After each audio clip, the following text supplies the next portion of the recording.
ଜୟ ଜଗନ୍ନାଥ। ଜୀବନ ଅତି ସୁନ୍ଦର।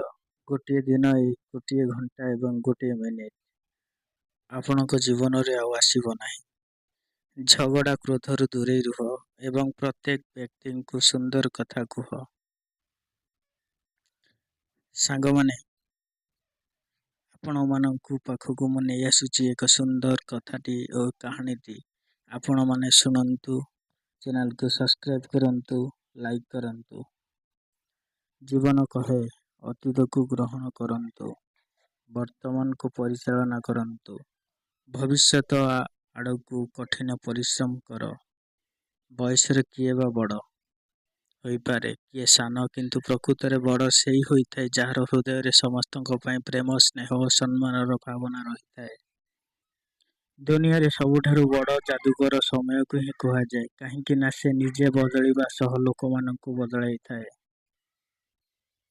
ମଣିଷ ଦୁଇଟି ଜିନିଷ କେବେ ବି ଭୁଲେନି, ବାହାର ଲୋକଠୁ ମିଳିଥିବା ସମ୍ମାନ ଓ ନିଜ ଲୋକଠୁ ମିଳିଥିବା ଅପମାନ।